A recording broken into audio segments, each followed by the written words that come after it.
Oh, wait. I want to go, before I go into that theory, I'm going to finish it, I promise. But I told you guys I was going to read a little bit from this book. Yeah. And cue the creepy music, Phil. Yes. Okay, so you asked about Jared Atadero earlier. I did. Right? All right, kids, get in close. This is going to be my ASMR voice. All right, this is one story about a kid who went missing near Gray Rock Mountain, and his name was Christopher Vigil. He went missing, it was April of 1978 at Gray Rock Mountain, Colorado. He was 9 years old. Gray Rock Mountain isn't imposing. When you're in the parking lot in the Cache Le Poudre River Valley, you can't even see it, but the trail starts after you cross the river and then abruptly climbs into 2,000 feet, a little over 3 miles. This trail is not for people who aren't used to climbing at or over 7,000 feet in elevation. After you reach the top of the trail, you are rewarded with a stellar view of a giant solid rock, the mountain. April 30th, 1978 at 2 p.m., Mary and Vigil decided to take her 2 sons from their residence in LaPorte to Gray Rock Mountain for an afternoon hike. LaPorte is one of the closest cities to the mountain, and the trip was quick. At 2:30, Marion took her 4-year-old son, Eric, and her 9-year-old son, Chris, across Highway 4, and then they crossed the Poudre River, making their way to the trail. The group was just 1/4 mile into their hike when Chris told his mom that he was going to jump ahead and meet them at the top. This probably wasn't an unusual request since Chris ran 2 miles every day at a local track, putting him in excellent shape. So this is another common thing that happens is the child or the person just slips out of view. And if they're walking in a group, a lot of the times it'll be the first person in the group or the last one. As soon as they get out of sight or no one's watching, they disappear. So essentially, Chris made his way up the switchbacks, and at some point, he met a single man hiking the trail. His name was Alan Chopin. He and Alan struck up a conversation and then somehow got separated. So Chris continued up the trail. He came upon 2 girls and he asked if they had seen the man. The girls stated that they had, and he was up ahead. Chris took off up ahead, and then the two started yelling Alan's name. So the girls that Chris had passed on the trail ate their lunch, and they started back down when they reported that they were passed by Mr. Chopin. They stated that he appeared to be in a rush, and he looked worried.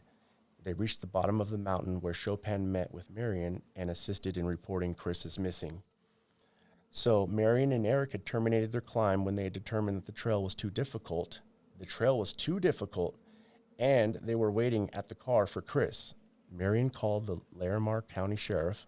By 6:38 p.m., the on-scene deputy had called for helicopter support, and at that time, the first obstacle hit searchers.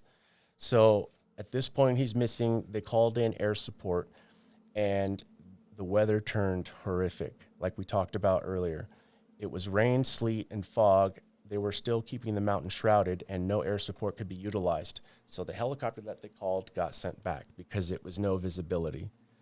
Now, on Tuesday, there was 12 inches of snow on the ground, and it was still accumulating. So this is how bad the weather got, though. 150 searchers made the trek up the mountain, and there was partial clearing that allowed 2 helicopters to fly into the area. The searchers were on the ground and in the air, were finding no evidence of tracks or discarded clothing.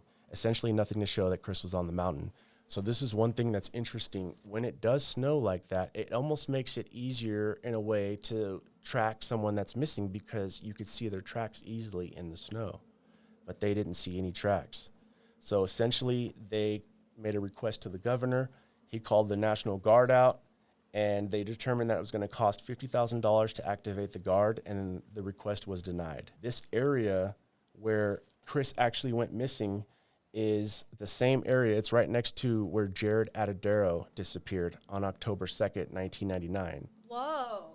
Yeah. Same area. The same area. It was just a few miles apart. Wow.